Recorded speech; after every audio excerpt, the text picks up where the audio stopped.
Pappy, let's talk it out. Talk it out. What's it like? What's life all about?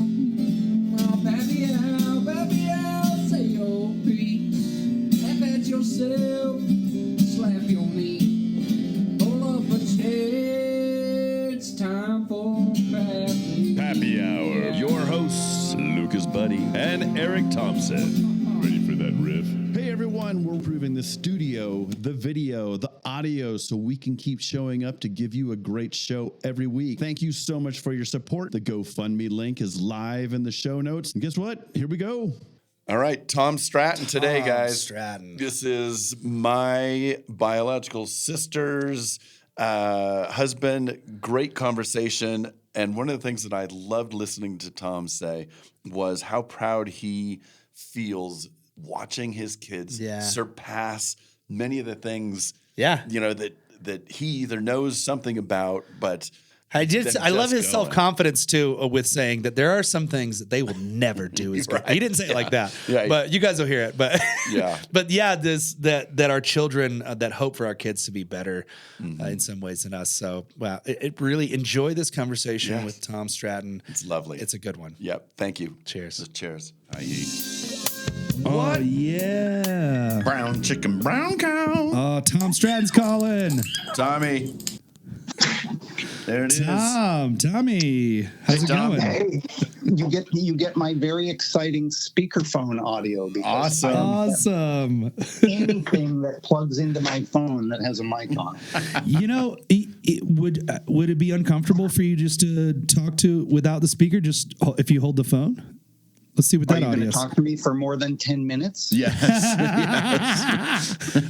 Fair question. Okay. All right. Look, he's a straight shooter. I like this Tom guy. There we go.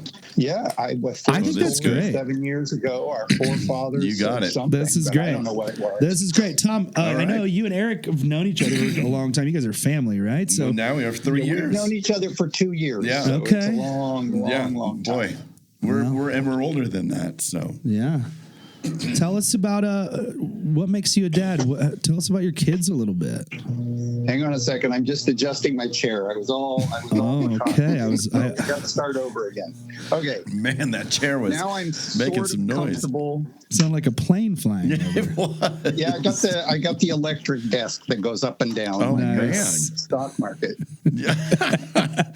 Yeah, so hey, share with us. We've just been having some great Pappy Hour conversations. I know you got a chance to listen to some of them, and I did, yeah. So tell us a little bit about your experience as a dad. Well, I think the big thing that's on my mind at the moment is that I've just had my eldest go away to college this year, and that's just sort of front and center for me at the moment. It's such a huge change, and it's just been hugely emotional this year trying to kind of come to grips with all of that, and really kind of up and down, sadness that they're away, but also like total excitement and pride in what they're able to do and accomplish, so that's really been what's been front and center for me recently. I know you guys tend to talk a lot more about sort of like the day they were born. And we'll get to that too. Sure. But I love what you're sharing right now, because it is, and then when you learn that they're doing really well and without us, that can also kind of tear us up too. It's like, well, don't you need me in any way? But this is kind of the goal that we have for them, right? Yeah. Oh, absolutely. And I think I was thinking this morning about it, and I really, one of the things that just like really gets me excited is when I see them surpass me in something. There are things that I'm good at that they will never be good at, and that's fine. But there are so many things that they are doing that I can't even imagine being able to do. It's just so exciting to see them kind of become their own people, and accomplish stuff that would be just outside my realm of possibility. And I just get such a strong upwelling of emotion. And then, the whole thing in the past was, oh, tell them how proud you are of them. Right. But now I keep reading, like, you're supposed to say, oh, I bet you feel proud of yourself for that. No, I feel proud for that. I'm really proud of you. Yeah. I mean, it's kind of a yes and, right? Because it's both. It's like you're saying with the emotions thing. There are so many variables at play. It's such a mixture of emotions, and it is complex to the point where I do want you and teach you to like feel proud of yourself, but I'm also really proud that I get to have that too. I mean, right. Yeah. But then still never being able to let go of that parental drive to kind of continue to get them to learn. Right. Where it's not just like, I'm proud because I'm your dad, but I'm proud because you are doing this thing that's achieving these results, and that's what's awesome about it. That's pretty cool. I love you totally unconditionally, no matter who you are and what you do, just because you're you. But this thing that you are doing, these choices that you're making, these are taking you places, kid. Those are awesome. That's cool. That is exactly right. And these are all part of it. And I know you mentioned that we do kind of the start of this was getting fatherhood origin stories, but it's called Pappy Hour because Pappy Era was not it didn't hit as hard. But it's every story between the time you meet your kids to wherever you are in your journey right now is part of your Pappy Hour. It's part of the story. So, wow, you've got and your kids are what age? Remind me again, you guys. I got grade 8. Yeah. So he's 13. Okay. And then 18, first year university. Right. And she's up in Canada. So in 2 more months she'll be drinking age. Right. Oh, right. Oh man. Well, so she's up in Canada, and you guys are outside of Bellingham, Washington, and so I know she's been able to come home. What was that first weekend when she came home? How was that? Particularly for you. It's so close. Yeah. And that first month of school. We were up and down and back and forth, and she's going to the school that I went to, and I got invited to alumni events, and so awesome. We moved her up. Yeah. Then there was a weekend that we didn't see her, and then I went up for this alumni event and hung out with her, and then she came back the next week. So it was very. It was a very gentle transition. Okay, good. That's good. I'm glad you got that. And she's an hour and 20 minutes away by car, which, we lived in LA, so you can take an hour and 20 minutes just to get to the grocery store. Yeah, exactly. To go to the mailbox. Yeah. Oh, that's funny. Wow. Well, and how's Woody handling it? I mean, he's had his big sister his whole life. Yeah.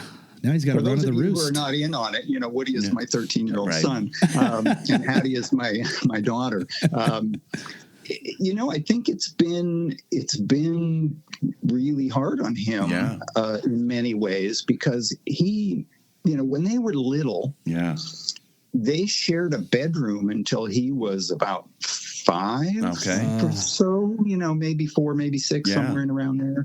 And he has always been a person who just really thrives in the company of others. He likes to be with people. He really enjoys having people around him, and having her not here, even though the last year or two of high school, she wasn't super interactive with him. Right. He did see her frequently, and I like to pretend that they have a close relationship. So it really, I think, has been a challenge for him. But at the same time, I think he's got a mixed bag too, because he now gets that undivided attention that she had for 5 years that he's never had before. Unfortunately, it's also happening as he's hitting 13. And all of maybe the perfect time, or maybe not the perfect time in his mind, but definitely for you guys. Oh man, to have all that bandwidth. I think I am going to put the lock on my door after all. Bless him. The door is definitely locked these days. Oh my gosh. Well, so take us back, Tom. What is to meeting your daughter for the first time, and before that, what What was it like? Who were you before time, all of right. this? Before you became a dad, who were you? What was important to you? The people who know me well enough for me to care what they have to say about anything have all said that being a parent has definitely made me a better person. Okay, there you go. I have some struggles from my youth. You know, Sure. I've been through a fair bit, and you know, maybe I was not the most relaxed or friendly person sometimes in certain circumstances. And so that was a big.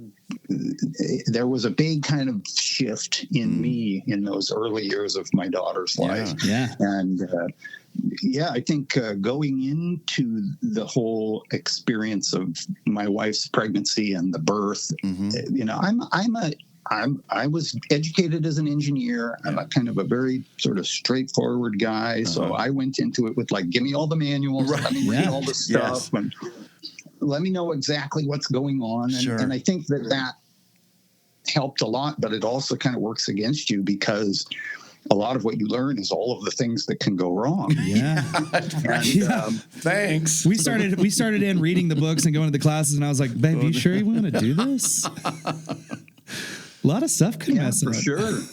For sure. And then so I feel like going into the birth experience itself, I felt very kind of prepared for that. Okay. And my memory of the whole thing was very much focused on my wife. Yeah. Gotcha. And what she was going through. And we had some complications during the delivery that I don't think she was really as keyed into as I was, you know, because she's sort of deep in that physical experience. Right. And I'm more like eyes and ears open, listening to what's being said in the room and what the nurses are doing.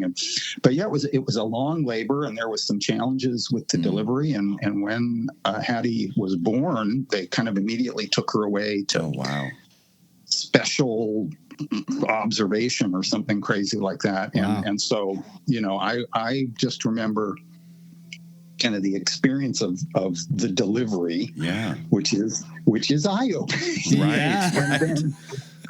And then kind of like, oh, they're taking our child away. So as soon as she was born, they whisk her away before either of you get to hold her? Well, there was, I think there was a little brief moment of that, but it's like, we need to go and make sure she's okay, you know? Wow. And so I left the delivery room to go and be, so that I was eyes on her. Okay. Yeah. And they allowed you to follow. Yeah, well, you know, behind the glass or whatever. But, and it was a very brief period, you know, maybe 20 minutes or a half an hour before she was back with us again. But, you know, that's a lifetime, though, at that moment. Oh, and so much adrenaline. It had been a full 24 hours in the hospital before she finally was delivered. And we had been up all night. So you're hyped on adrenaline, and you're totally drained because you haven't slept and you haven't really eaten anything except, you know, maybe candy. Get a nice little sugar buzz. It was very. It was just intense. I'd say. You know, that's a lot. That's a lot. So so you had to leave your wife in there, and then you stayed with your daughter through this process, and then you guys finally once you're all three back together, like what was that moment like? When was the moment where you finally got to breathe? Yeah, I think when we got the all clear and we were all back together, and you know, then it's like she's okay, she's breathing, everything's right. There's nothing kind of to worry about here. It all came out okay. Then it was just sort of, I mean, really, you're in just complete exhaustion at that point. Yeah. Jeez. And then all of the positive chemistry in your body of that bonding moment. It's just really, I mean, it's an emotional experience. I don't know how anybody could ever describe it, Yeah, I mean, it's just huge. It is huge. So it changes your whole life perspective at that point, would you say? So you said it made you a different person than you were before in some ways. Yeah, I don't know that it was kind of like flicking a light switch. It was a gradual thing that came on over, the last 18 years. Yeah. It's a process.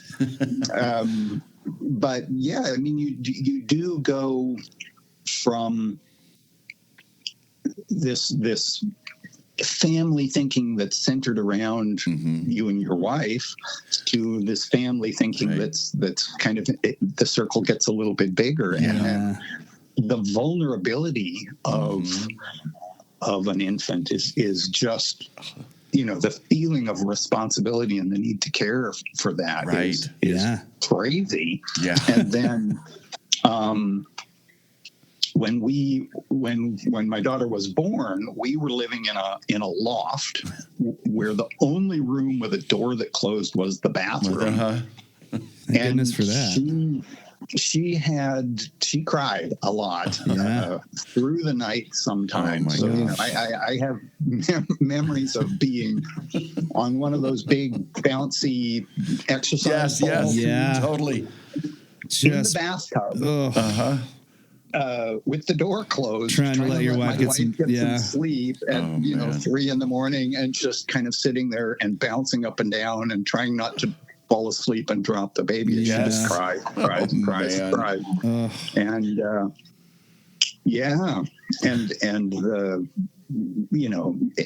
it's funny because there were moments where I really kind of understood that the shaken baby syndrome, right? I can really see how people would want to do that, right? You find yourself like, just sleep, please just sleep, yes. And that that's your kind of like, I'm gonna no, you can't do that. That's why they say don't do that. They wouldn't say it if it wasn't something that was you're going to want to do.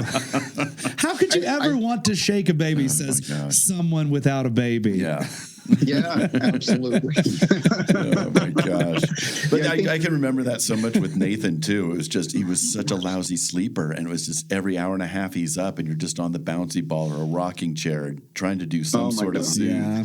Oh man. But I also felt like those were also bonding times too, of going, totally, I'm not shaking you. I'm actually, I can't believe I'm staying as calm as I am. Yeah. Maybe I am going to grow.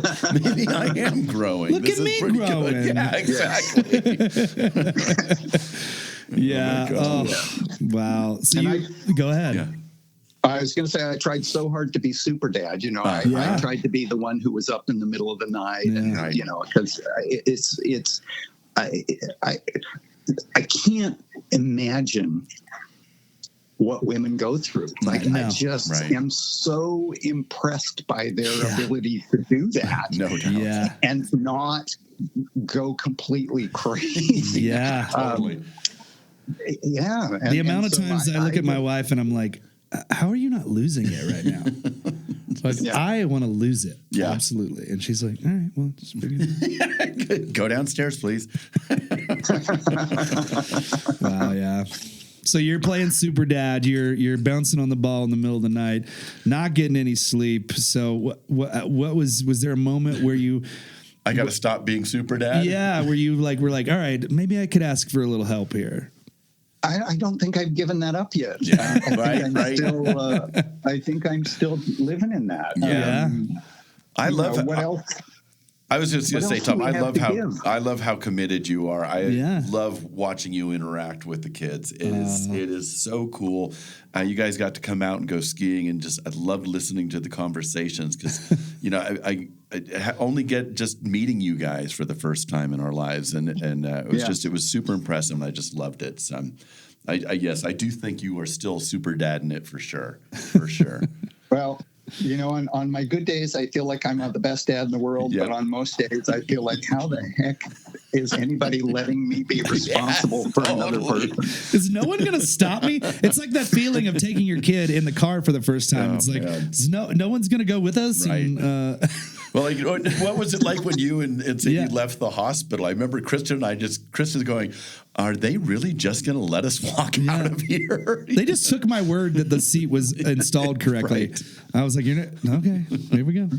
What was it like for you? Yeah, I mean, I just remember being exhausted and just Yeah. so grateful to Right. finally get out of the institution Sure, and, sure. and go home. But they didn't check the car or do any of that. They just wheeled her up in the wheelchair and like, go. I Get hope I out of did this here. right? Yeah. We've got others for this chair, so go. We need the bed. We need the room. Get out here. So then But, you know, have. I read all the instructions Yeah. on the car chair. Of and I made course. sure it was, You're an everything was engineer. right. Yeah, Yeah. you got it. You They got it. took one look at you and were like, "This guy knows what he's doing." got it for Yeah. sure. So then you have an 18-year-old, and then 5 years later you Yeah. have Here comes another Woody. kid. So, yeah, what what's was this? was 5 and a that half. similar? 5.5, What was yeah. that like? 5.5 How was that years different from the first time? How was it different? Well, I think we were certainly better prepared Yeah. for what was coming. Sure. We went into it with eyes wide Right. open, which you do your best to prepare for your first child. Or I mean, sure. we did our best to prepare. I guess Yeah. some people don't get through that, but so you just kind of know what's coming, and it's a little, you go into it with more of a sense of familiarity and ease because Right. you're not like, you know how it is when you're trying to learn something brand new, right? Yeah. You have no idea what you're doing. Yeah. You're Yeah. nervous and you're goofy and Yeah. you feel self-conscious. Well, that Awkward. was gone. Yeah. So it was really just more, just do the thing we already know how to do. Yeah, The only yeah. thing I really had to learn new with my son was how not to get peed in the face. Yeah. You gotta tint the urine stream. You gotta protect it. Yeah. So funny. So did everything go pretty smooth that time? I mean, the first time you kind of had a scary. No, it was worse. It was wow. worse. Oh, no. He was, what do they call it? Sunny side up. So as Okay. he was coming out, What? his face was turned, instead of his nose pointing towards her tailbone, Right. his nose was pointing up towards her front. belly, yeah. And they don't come out that way very well. Right. Really?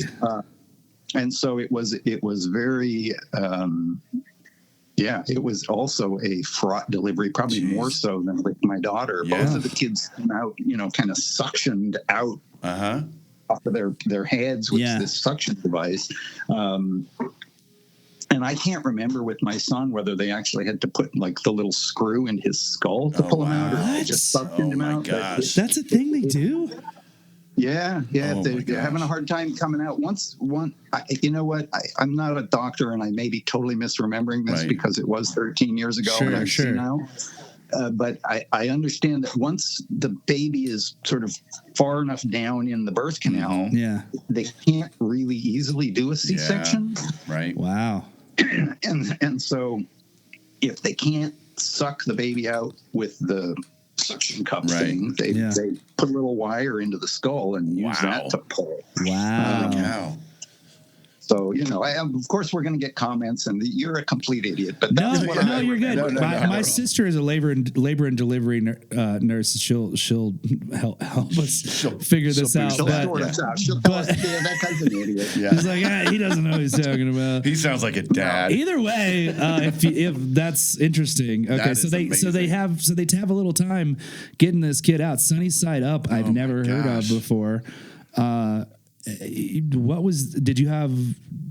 Did you get to hold him right away? You said it was. Yeah, that part went much better. He Okay. came out, and once he came out, Yeah. and it got a little bit. There was a little bit of tension in the room in the last half hour or so of the delivery because everybody's heart rate's going crazy and blah blah blah. But when he came out, he cried right away, and everything was great. His lungs were clear, and he was like right there, and everything went great. So the although the one thing, and I get made fun of for this all the time, but like the doctor said, you want to cut the umbilical cord? And I'm like, no way.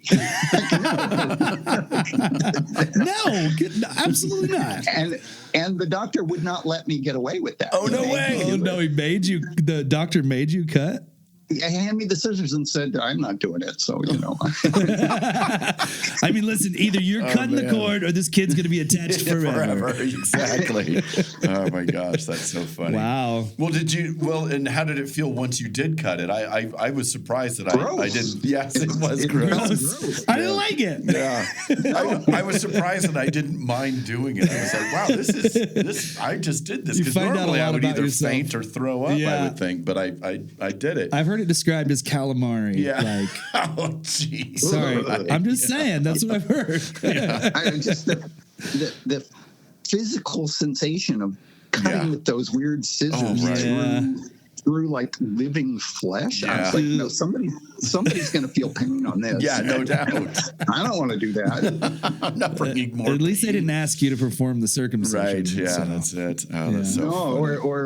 Or I'm glad that we were not the kind of people who were going to like collect the afterbirth. Oh my gosh, the placenta or any of that. Like, more power to those people. Yeah, I mean, you guys lived in California at the time. We're not making a meal out of this. We are not doing that.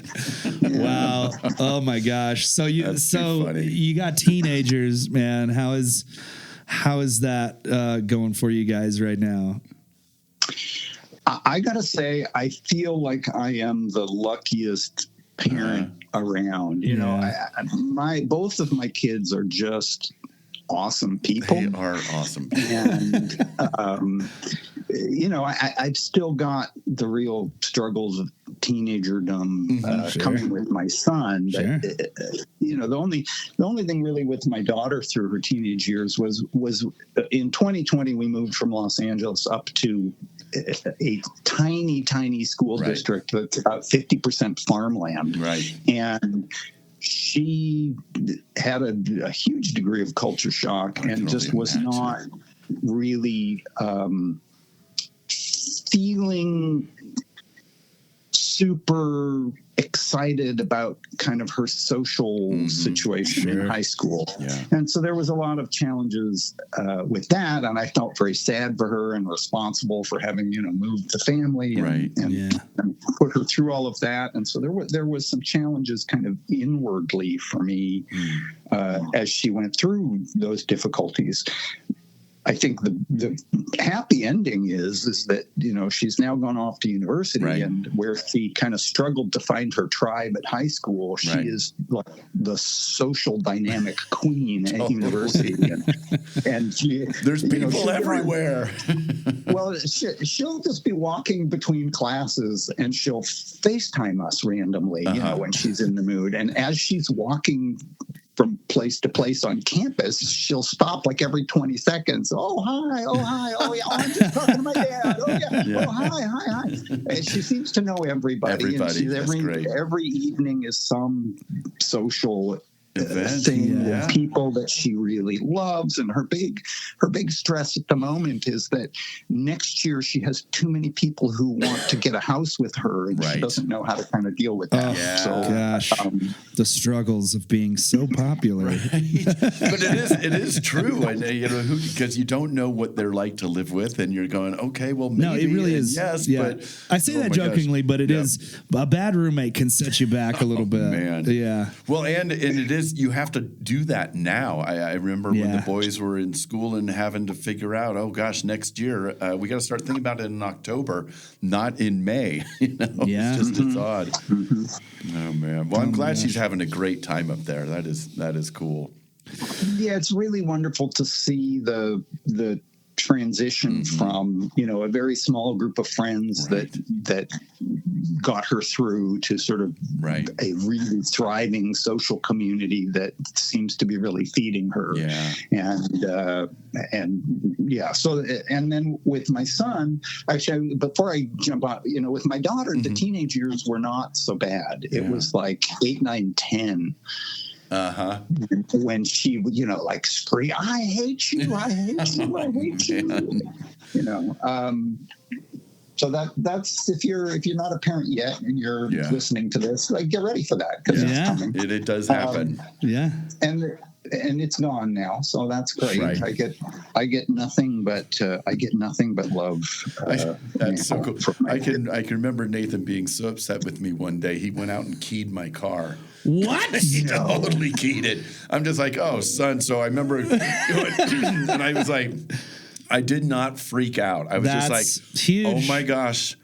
I really, you know what? I'm not going to lose it. I said, well, you know what? You need to get in the car. And I went down to a collision repair place and I said, my son just keyed my car. I'd like to find out how much it's going to cost him to repair this. Ooh. And I winked at the guy, and the guy picked up right away. Oh, wow, good. He must have had kids. Yeah, it's going to be about $436. The labor cost, you know what? I got a guy who might save you $100. Nathan's turning white. Yeah. As this is going on. So I go, either I can have this guy do it or you can try and repair this. And so I had him buff out the car and everything. But he was like, I'd rather do that than spend the money. But oh my gosh, I'm just going to lose my mind. You just keyed my car. I'm taking notes from you guys right now because I know that it's coming for me at some point. Oh man. Yeah, those are tough words to hear. How did you, like, what was it that kept you grounded and like, because you have such a relationship with your daughter now, obviously, that didn't. Did you pick up it was just emotion response, or did you freak out as well? No, I mean that when the child is just totally beyond their capacity to control themselves and they're screaming at you, I, as I mentioned earlier, I had a little trauma in my earlier life. I just get super calm. Right. And there's no, like, it's just so unreal, that you can't, my struggle was not to laugh. Right. That's not a good move for dads out there listening. Don't laugh. When your kids are upset, I hate you. And so did you get it? So I get this would happen all the time. I would get the butterflies in my stomach because I would I would almost laugh. I'm just go, oh, don't laugh, dude. Don't do it. Yeah. Oh my god. Oh, for sure. That's so funny. For sure. Oh my god. So you just got calm. Yeah, I think it would be much harder if they very calmly and quietly looked at you and said, "I hate you." Right. You know what? That would be disturbing. I hate you. I'm like, oh no. Jeez. Oh no, I think she means it. Right. But when they're emotional like that, it's That's part of our job. Something stupid,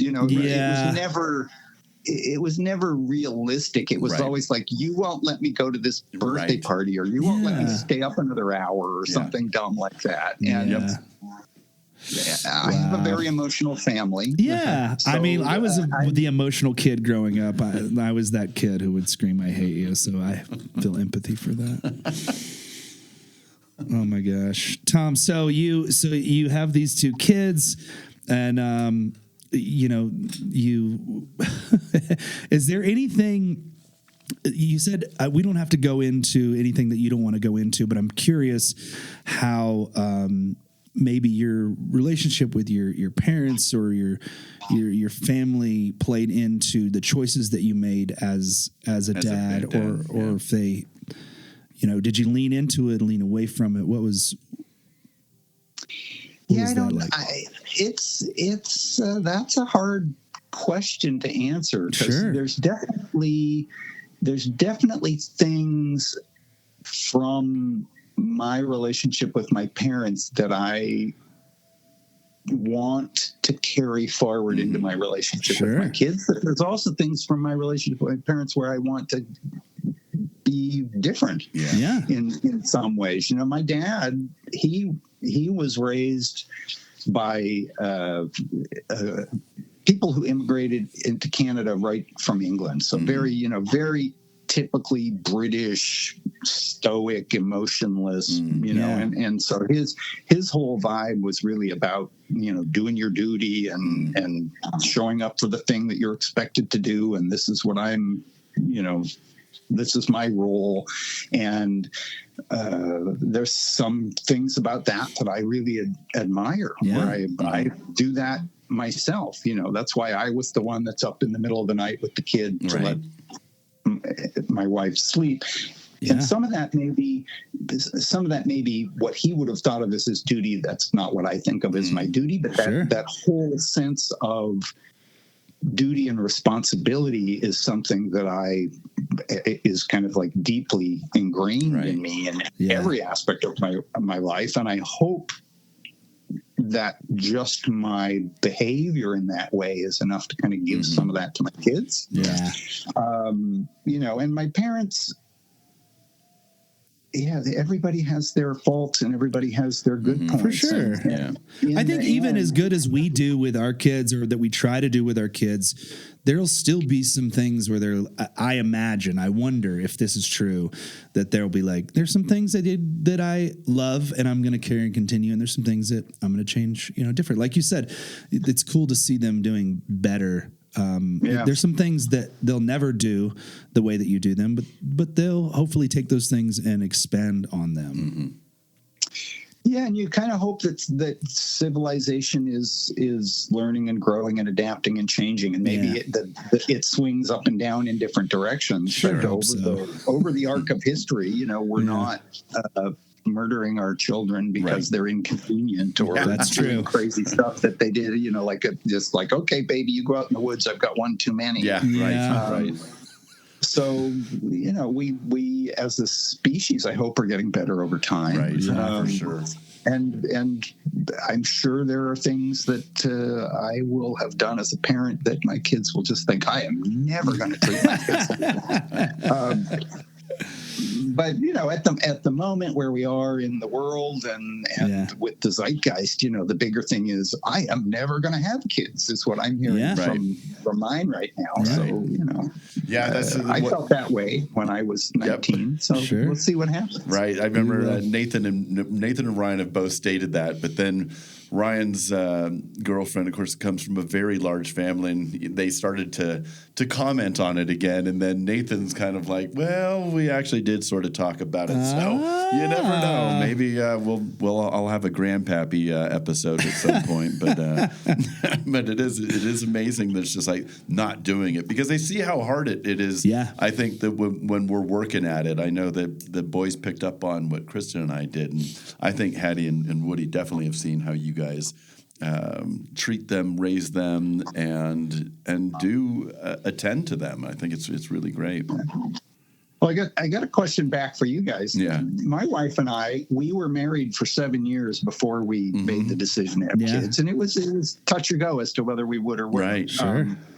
But the fact that we spent all of that time together as a couple, I think, made it easier to get through what came next. And we know a lot of people who kind of get married and then they have kids 18 months later, and I kind of really wonder how they managed through those early years. Yeah. So I'm curious, like, what was your experience?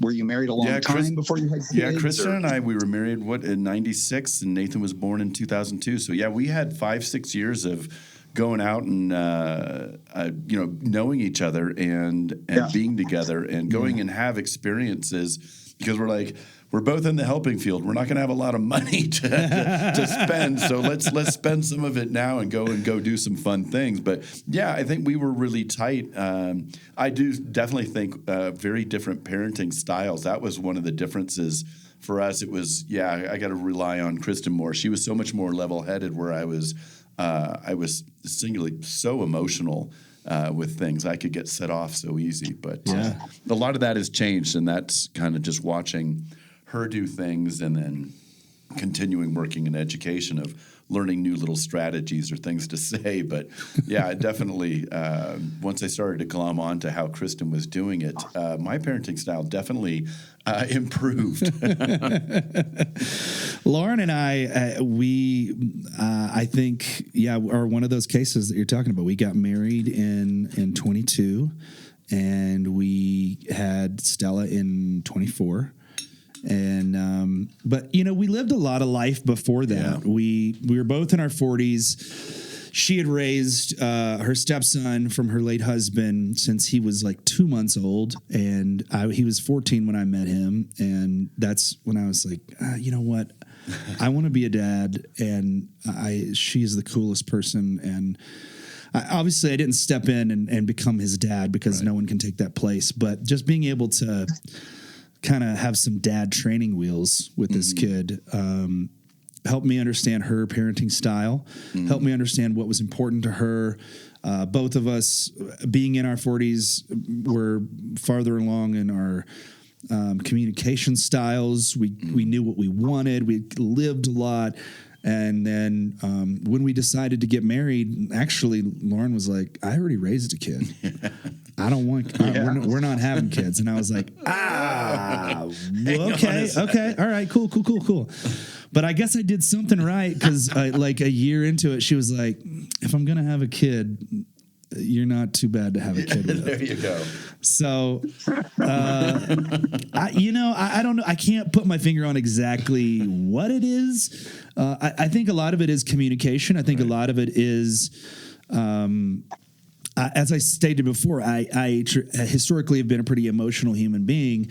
And so I've worked through trial and error for my entire life, figuring out how to manage my emotional state and communicate plainly needs and fears and all of that stuff in a way that's not as emotional. And it also just happened that she is a really good listener, and that plays a big part in it too. And she does well with also maintaining a cool. She's also a comic. So I married a comedian, and she every single day. There's nothing. You said duty like 5 times a couple minutes ago, and I was trying to hold it in because it was a very serious moment. But it's just something that we just laugh a lot at also in our house. So laughing a lot, having a good sense of humor, I think that helps, especially. I'm just still feeling fortunate. I finally dawned on me what Kristen said one time. Is I was like, it was our anniversary, and I was going, "Oh yeah, I just love you so much. You're so, you're brave with everything that you're doing. You're beautiful. You're so intelligent, and I just love you." And she just goes, "Okay." And I go, "Well, how do you feel about me?" She goes, "Well," she goes, "Well, Eric, I like having you around. You're fun." So I was like, all right, I count. Do I love you? Yeah. I guess. But mostly you're fun to have around. Yeah, I just like having you around. Oh my God! Happy anniversary. Pretty much. I was definitely a little confused, but then I was like, the next day I was like, okay, that should be a good thing. It is a good thing. Yeah, I take that now. I wear that as a badge. Oh my gosh, that's hilarious. Oh man! Look, Tom's getting a little bit out of us today. That's perfect. Well, Tom, do you have a dad joke for us? Yeah, do you got one in the chamber? Oh gosh, I don't. Come on. Prepared for this,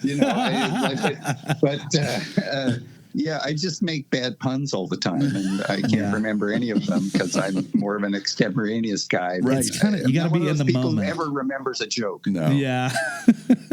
Oh man, that's just too funny. That's fine, man. This has been so fun, Tom. It was great. Hey, hopefully next time you guys are out, maybe we can all go skiing together. I'd love to meet you. Yeah, well, you won't meet us all because now that my daughter is that's true. An adult, we'll probably never be on video. Do it again. Oh my God. At the same time, right? But you never know. She might come along. She can ski. She'll FaceTime while you're there. Yeah, from the slope. Totally, that's right. Totally. All right. Tom, this has been great, man. Thank you so much for being on the show. Thanks for making time for this. And before we leave, any parting wisdom for expectant dads or the dads listening out there? Oh gosh, man, it's hard work, but it's so worth it. Just keep your eye on the long game. Right. Long game. It's not about what happens in 5 minutes or 10 minutes. It's about, what is 20 years out look like. Right. And I think, what I love that story that you told, Eric, about the natural consequence of keying the car. I think really try and I haven't always done a great job of this, but try not to punish, but try to just let the consequences of the actions play out. You know, like that. I think that you want your kids to learn. Not that you're a meanie that does bad stuff when they don't do what you want, but that, you know, the world is a place where things are going to happen to you, and you have a choice of how you present and what those outcomes are going to be. And I think that's true. Like seeing my daughter work hard at her education and do well, not because she's quote unquote smart, but because she's working hard. Yeah. You know, like that's an outcome of that kind of thinking. Right. And, yeah. And you know, maybe we'll have to do this again sometime, because we never even got to talk about my 2 years as a stay-at-home dad. But, oh my gosh! You were stay-at-home dad for 2 years. Oh, yeah. Listen, we'll extend the podcast. Tell us, let us know a little bit about this. Yes, we had our third guy, Trevor, who was on, is a current stay-at-home dad. Yeah. So I know that we saw him just recently, and I know he's listening. So yeah, what's your feedback and experience with that? I'm feeling that too myself right now, and I want to hear this. So tell us. I feel so privileged to have been able to do it. Yeah. It was really challenging. And it gave me a whole perspective on what like a stay-at-home mom would be going through to kind of, because you think, you just sit around and you clean the house and you cook food, but you know that intent, the kid just wants to play with you 24 hours a day. Like, you do this and you do that, and then I'm going to go over here and then you cook this and but yeah, just those moments of like, okay, it's nap time. Come lie down on my chest, and we're going to have a nap now. And falling asleep in the bed until she falls asleep, and then getting up and going and cleaning the kitchen. That's priceless. Yeah, that's just praying they sleep long enough for you to finish a task. Yeah, well, you know, my here's a secret tip for parents. You know, if you want your kids to have a nap, lie down with them. Yeah. You will both fall asleep. You will. You'll wake up in 10 minutes. You'll wake up in 10 minutes and they'll be asleep for 2 hours. Yeah. You know, and they will fall asleep with you so easily. Yeah, for sure. Yeah, Stella and I do those contact naps, and she actually gotten to the point now where she has to take a little car ride sometimes. She will not. We'll go lay down in the bed. She until she was probably 14, 15 months or so. We could lay down in the bed, and she'd just be out, just like you're saying. Right. She got to about 17, 18 months, and she's like, no, we're going to play. You're not going to make me go to sleep. So I remember my parents being like, we used to have to ride you around in the car to get you to go to sleep. And I was like, I'll try anything at this point. Yeah. And so I throw her in the car, and I set her gently in the car, and I buckled her in, just for people who take literally out there. And she's just out, and then I transfer her in, but then, we go lay down and but it's great. But it is a lot. They need a lot of attention. You think, this is gonna be easy. I'll watch my kid today, and I'll get all this stuff done that I want to get done. Right? They're just gonna be my little helper. No, not happening. What was your experience like that? How did you stay productive in that time, or did you? I didn't. I mean, I was productive in the way that any stay-at-home parent is productive, by being a parent.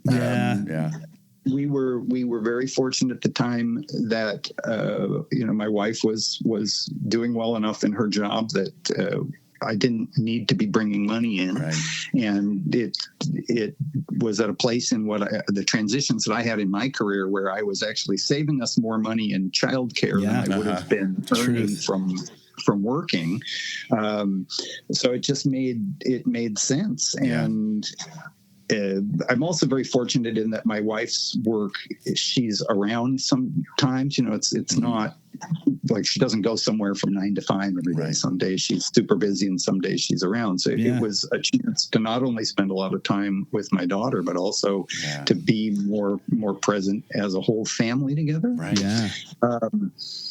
And I think, the only, oh gosh, so many interesting things. I don't know why this is the thing that came up for me, but I just really remember being very conscious of and kind of troubled by the fact that it was really weird to be the dad at the park. Yeah. Right. And Right. nobody would take my email address or phone number or try to arrange play date. Like that just was not happening. Let's hang out. Let's have our kids hang out. They were like, okay, Tom. Yeah. Right. If that is your real name. Right, exactly. Is this your kid? So you didn't have other stay-at-home dad friends? I can't recall a single. There was one guy. He wasn't really so much a stay-at-home dad, but he and his wife ran a business together, and so I would run into him at the park with his daughter from time to time. And then it wasn't until we went to a cooperative preschool where the parents had to spend one day a week working at the school. And it wasn't until then where I met other dads that were kind of super involved. Yeah. And that was a wonderful experience. I mean, I think that co-op preschool, meeting other parents who were engaged enough in their kids that they wanted to put that commitment in rather than just shoveling money at the issue, just brought us into a whole network of people that were really sympathetic with us, people we got along like-minded with it, became lifelong friends. And in fact, my daughter is at university with one of the kids from that preschool. What?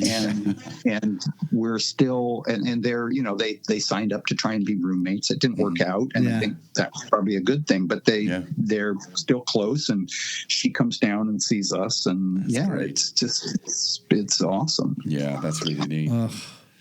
Awesome. Well, that's good feedback. I love it. I remember incredible. When Kristen went back to work, she was working evenings, and I had the day shift. And basically, that was kind of the exciting moment for me to go, okay, so I get to be dad, and it's on me now. And so, doing all the dinner, the bathing, getting them to bed, I was like, okay, hey, I can do this. It was very empowering and uplifting too. That it wasn't just, all right, well, Kristen's going to just take care of everything. So that was a treat for me as well. Bathing, oh my goodness. Yeah. Oh my gosh. The amount of time spent in the bathtub or squatting next to the bathtub or playing games in the bathtub. That's the one thing about parenting that I never read in any book is how much time you would spend playing in the bathtub. Yeah. Totally. The water's getting cold, guys. Let's go to bed. No, we want more. Yeah, totally. Come on. I'm still waiting for Stella's just getting to the age where she's like enjoying playing with her toys just a little bit, but she's still like kind of, why am I in this water? What's happening here? I don't get what's going on. That's funny. You got so much to look forward to. Oh my gosh, I know. Sure. I'm so excited. Bathtub crayons. Oh man. Bathtub crayons. Oh yeah. You guys. And the soap that's paint, but it also washes your hair. It's just Oh gosh. You guys are talking about magic stuff right now. Rubber ducks that squirt water out of their mouths. Right. And Man. it's so much fun. Yeah. Ugh. Too funny. Well, Tom, this is great, man. Thank you so much for joining us. It just makes me happy. Okay. Well, happy Pappy. Yeah, that's it. Happy Pappies all the way around. Thanks for being on, man. You guys take care. Tom. We'll see you soon. Take care. You Love bet. you. Cheers. Bye-bye. Bye. You only get one spin around this rock. You only have so many days until it stops. And how you show up for your kids, well, that's your superpower. You might not know it now, but this is your Pappy Hour. Pappy Al, let's talk it out. What's it like? What's life all about? Oh, Pappy Al, say your piece. Laugh at yourself, slap your knee, pull up a chair.